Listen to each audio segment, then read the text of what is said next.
nosso parceiro, engenheiro de trânsito, Manuel Paiva, já está aqui. Bom dia, Manuel Paiva, seja bem-vindo novamente. Bom dia, essa equipe legal, cheio de energia.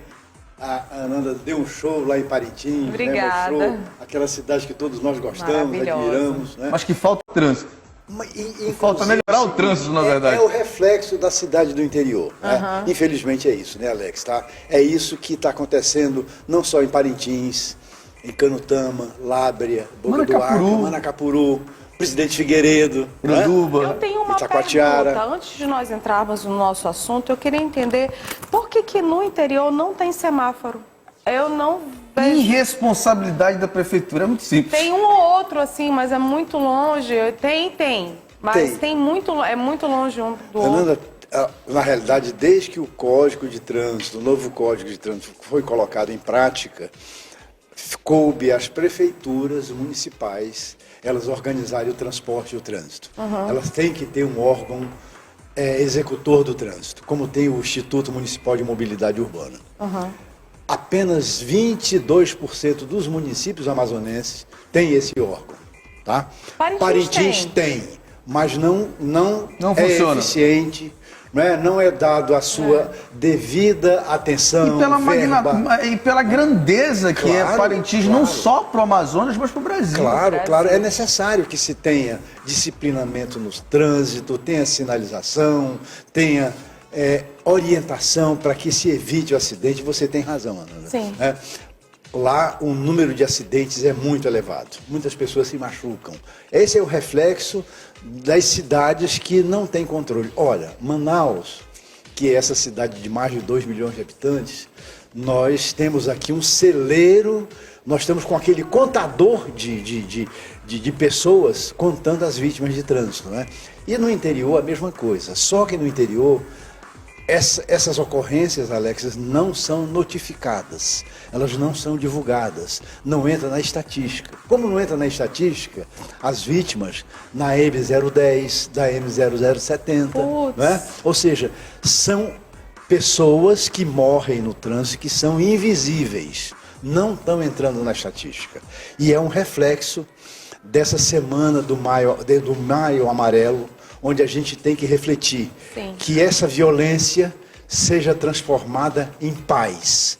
E todos nós somos responsáveis por isso, Alex. Todos nós. Quando nós dissemos nós que somos pedestres, condutores, nós somos formadores de opinião, nós somos dirigentes dos órgãos, nós temos que ter essa consciência coletiva de que as pessoas vão se machucar menos, vão morrer menos, à medida que eu tenho uma posição, quer dizer, eu tenho que respeitar o seu limite, né? Ou seja, eu tenho que obedecer à lei do trânsito, eu tenho que ter consciência coletiva, ou seja, eu sou responsável pela vida do próximo, eu tenho que buscar a paz no trânsito, eu tenho que levar tranquilidade para que aquelas pessoas que moram na periferia, que são familiares ou são condutores de motocicletas, que são as maiores vítimas, eles aumentaram em 44% em relação ao ano passado. É muita gente morrendo. Nós estamos contando.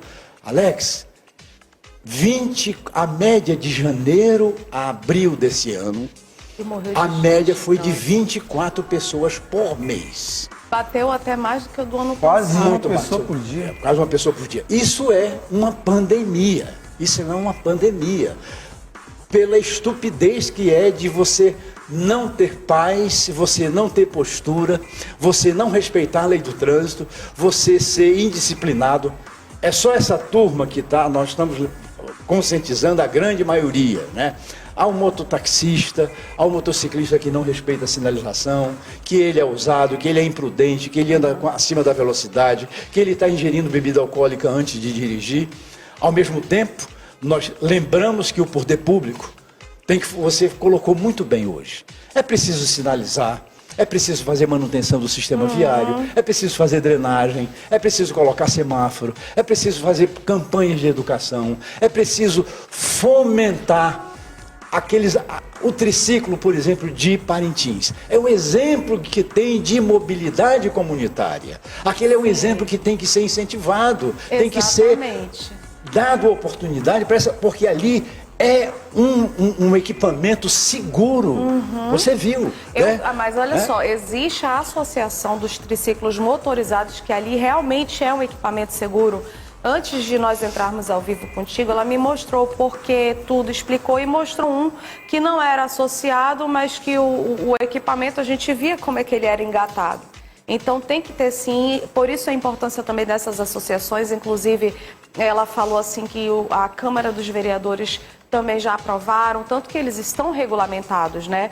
E eles usam farda, preço do deslocamento tabelado, tudo taxado. R$30 qualquer lugar de Parintins. Não, R$20 se for lugares distantes, R$10 se for lugar próximo, mas é por cabeça, né? Então, assim, eu achei um preço muito em conta. Eu achei a segurança muito boa, inclusive, enfim, eu gostei particularmente, a gente só andou de triciclo. Faz parte do cenário turístico da cidade. Alex, é o exemplo de transporte sustentável. Exato. Porque o triciclo, ele é movido pela força humana. É uma bicicleta que leva as pessoas. Né? Ou seja, mas nesse nós caso, sonhamos. eles estão com motos já. Esse das motos, ou seja, mas eu estou dizendo aquele triciclo raiz. Uma raiz mesmo. Aquele né? que começou, aquela origem. Como todo mundo a gente começa pela bicicleta, começa por isso, né? Então, esse é o exemplo de que se pode fazer mobilidade com o mínimo de segurança. Aqueles condutores de triciclo mostram para todos nós, aqui da capital, que eles praticam a paz no trânsito, o respeito no trânsito. Sim. Independente de ter sinalização, independente de ter uma via bem cuidada, independente da autoridade do trânsito estar atuando, estar ajudando, estar fiscalizando, estar monitorando, estar educando, estar incentivando, porque é preciso isso, estar integrando, estar valorizando ele como um profissional, porque ele é um profissional, um agente de turismo.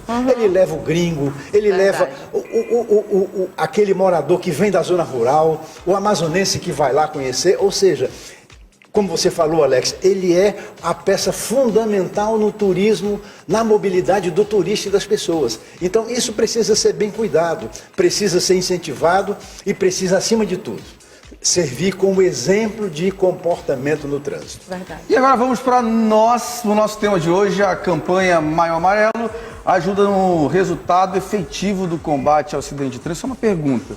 Essa campanha ajuda realmente no combate efetivo para diminuir os acidentes de trânsito? Não só aqui, mas também no interior do estado? Eu não tenho nenhuma dúvida.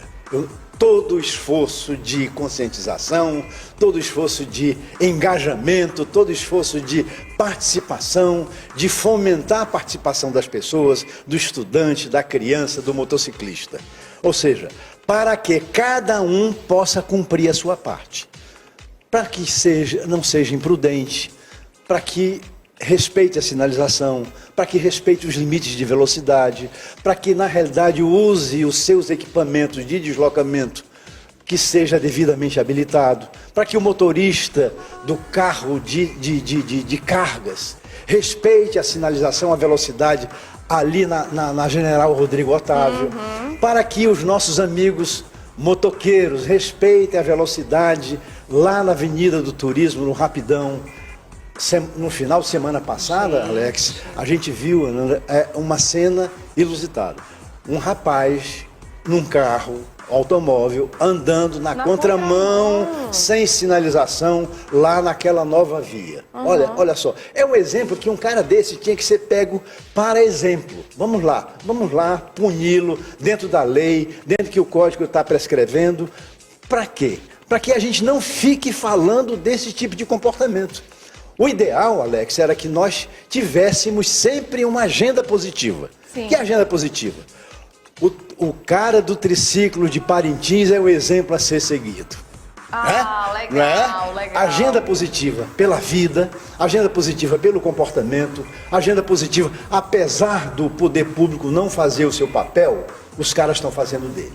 Esse é que eu acho que é a grande reflexão do Maio Amarelo. E isso é sempre importante. Nós temos que, Alex, que diminuir esses números. Nós estamos numa estatística perigosa, numa estatística vergonhosa, numa estatística que nos entristece e faz com que nós tenhamos que refletir. O trânsito não é feito só do motorista que faz a infração, do motorista que respeita. Olha só, Alex, o bom comportamento é assim, aquele que é bom, o bom condutor. Quando ele vê todo o mau comportamento da conversão inadequada, furando o sinal, velocidade inadequada, ele fazendo um retorno inadequado, ele diz o seguinte: por que esse cara faz e eu sou o babaca dessa história, eu não recebo nenhuma premiação e esse cara não recebe nenhuma punição? Todo mundo é tratado igual quando não tem fiscalização. É por isso que a gente volta a bater no mantra. Todo o processo de conscientização, educação, participação, campanhas são fundamentais, essenciais. Mas a fiscalização não pode ser deixado com segundo plano. Tem que haver fiscalização, Alex. Manuel, e os acidentes de vítimas fatais no trânsito seguem alta até no mês de abril deste ano. Temos 5 telas que mostram essa triste realidade. A primeira tela revela que as zonas norte, leste e oeste correspondem por 78% das 95 ocorrências de acidentes. Qual é a tua análise em relação a esses dados? Olha só, aqui é que está tudo em vermelhinho lá, né? Tá certo? Você veja o seguinte, isso é o reflexo para dizer o seguinte: as zonas onde moram as pessoas mais carentes, mais longe, os trabalhadores que moram no fundo de vale, que moram nas áreas de invasão, são as pessoas que estão morando em lugares onde acontece o maior número de incidentes, acidentes, onde aqui existe a maior falha de calçada que não tem pedestre, ruas que não tem sinalização. Parece até aquela descrição que a Ananda estava fazendo de Parintins, do centro de Parintins. É muito parecido com isso. Esse é um dado que o trânsito, para ele começar a buscar a paz, ele tem que começar aonde, Alex? Não no centro de Manaus, não. Coloca a segunda tela para a gente, por favor. Lá para a zona norte, leste e oeste. Olha aí a segunda Olha só, exatamente, olha só, a Zona Norte é a principal, né? A Zona Norte lá da Cidade Nova, no corredor da Torquato Tapajós. A Zona Leste vem em segundo lugar, né, com 23%. A Zona Oeste, que é a zona lá, aquela área de Alvorada, aquela área de Campos Elísio e tudo, ou seja, é exatamente a área periférica da cidade. É para onde a cidade avança. É aí que precisa do cuidado. E se nós formos com a equipe da Onda Digital, em qualquer rua dessas 3 zonas, nós vamos verificar que mais de 90% dessas ruas não tem sinalização. Não tem a drenagem não está legal. Não é? Os cuidados não estão legais. Não tem calçada, as pessoas caminham na rua. Lá, o ponto de parada não tem iluminação, né? É inseguro. É lá que acontece, Alex, os assaltos. Não é só um problema de educação no trânsito, absolutamente, nem de leis, é um problema estrutural. Estrutural, de infraestrutura, de comportamento, de prioridade que se tem que dar para quem mora longe, está abaixo da renda média, ou seja, é um problema social. Eu diria. Coloca a terceira tela para a gente, por favor, Rodrigo. Olha só. Motociclistas, em relação ao ano passado, aumentou 44%. 49 companheiros que morreram e que foram registrados. Nós estamos em maio. Abril, início de maio. Isso foi até dia 30 de abril de 2024. Tá? Ou seja, olha só o número de motoristas, aumentou 50%. Por que esse daqui? Uma vida é muito importante, uma vida faz a diferença, não é? Ou seja, não informado.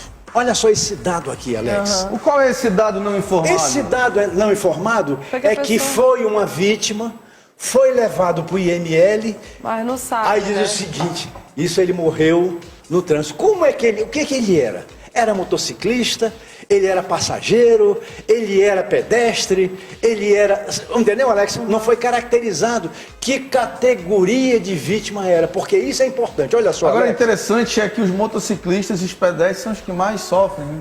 Em todo o Brasil.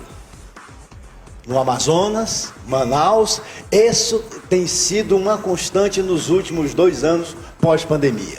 Ou seja, é preciso que as autoridades, que a sociedade civil, que o terceiro setor veja.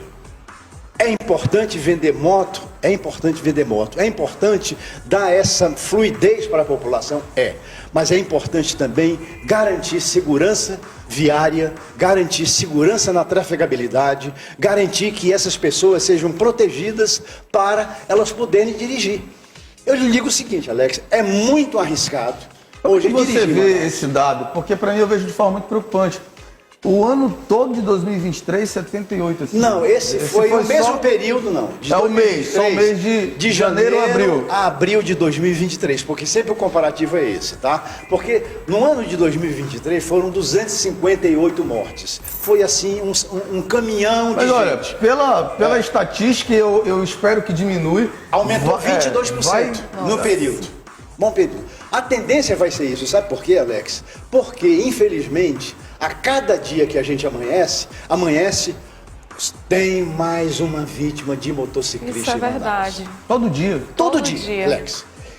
E nem sempre o que está na notícia vai estar nessa estatística. Puxa vida. Ou Tem seja, a subnotificação. podia ser muito maior, As né? vítimas são muito maiores. Tá? Isso é que Coloca a preocupa. próxima tela, Rodrigo. Aqui tá, olha só. Nossa Senhora. A cada mês do ano de 2024, quantas pessoas morreram? Alex, 22, 20, 28, 25, ou seja, acumulado do ano 95. Média mensal, Alex, de 24 pessoas morreram a cada mês de janeiro. pra Agora cá. é assustador essa Assustador, assustador. Isso é preocupante. No mês que nós temos que refletir, nós temos que baixar esses números, Alex. Ninguém pode se conformar. Alex, dizer, porque em São Paulo é pior. Não. As comparar São amazonenses, Paulo pois com o Manaus, amazonense está morrendo no trânsito. O manauara está morrendo no trânsito. O itacoatiarense está morrendo no trânsito. Nós precisamos estancar isso. Né? Ou seja, nós nos preocupamos com a dengue quando vem a malária. Né? Isso está sendo pior do que a dengue, pior do que a malária. Vai para a última tela, Rodrigo, meu filho. Ou seja, Queda, atropelamento e tombamento. natureza do sinistro. Ou seja, o que foi que aconteceu? O choque. Olha só. O que é o choque? O choque é quando 2 veículos se esbarram, tá, numa via. Normalmente é por conta de quê? A origem disso tudo, alta velocidade. Alta velocidade. Onde se choca, gera vítima, ou seja, vinha na velocidade acima do permitido. Nós já estamos cansados de ver aqueles quanto é, o que vítima faz uma velocidade do carro a 40 km por hora, 60 km por hora, 80 km por hora.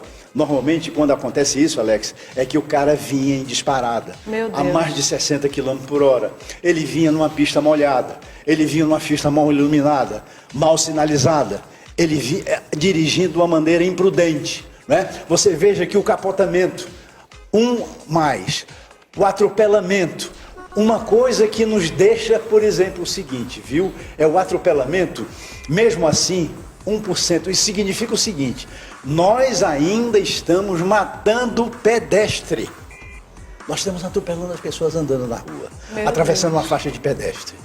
Ele andando ou não no meio da pista. Nós estamos matando pessoas que não têm dinheiro para pagar o ônibus, que não têm dinheiro para pagar o transporte, que quase 25% dessa população anda a pé em Manaus. E eles estão sendo vítimas de atropelamentos. Esses dados são muito importantes quando diz o seguinte: a colisão. O que é a colisão?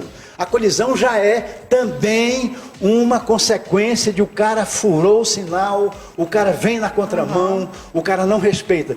Nós já passamos aqui, de vez em quando passamos esses vídeos aqui, né? Lá no Alfredo Nascimento, lá na Zona Leste, na Zona Norte, onde não tem sinalização, a moto vem e esbarra, tem uma colisão com um veículo que vem na pista transversal, né? Aqui nós estamos dizendo que esses acidentes aí geraram vítimas fatais. Você imagina que o número de acidentes que nós não estamos discutindo aqui, e que é uma lista muito grande, que são as vítimas lesionadas. aquela pessoa que fica na cadeira de roda, aquela pessoa que fica... Sequelado pra sempre. Sequelado, ele deixa de trabalhar, ele está numa atividade econômica, ele traz um transtorno para a família, né? Porque nós já sabemos, Ana, de que a pessoa com deficiência hoje, Manaus é uma cidade inacessível, ela não tem acessibilidade, né? Os bairros não têm calçada, ele não tem como chegar, a parada do ônibus não tem calçada, o ônibus muitas vezes não tem acessibilidade adequada, não funciona aquele elevador. Os nossos prédios públicos não são adaptados com que a pessoa com deficiência, o cadeirante, a pessoa com deficiência visual, ele tenha autonomia de chegar e sair. A sinalização das nossas ruas tem barreiras físicas como postes, placas, árvores, armadilhas que você não pode caminhar direitinho na calçada, você é obrigado a caminhar na pista de rolamento, ou seja, essas pessoas são, muitas vezes, não só mais vítimas, né, de alguma doença que ele possa ter adquirido, mas são vítimas, consequência das vítimas de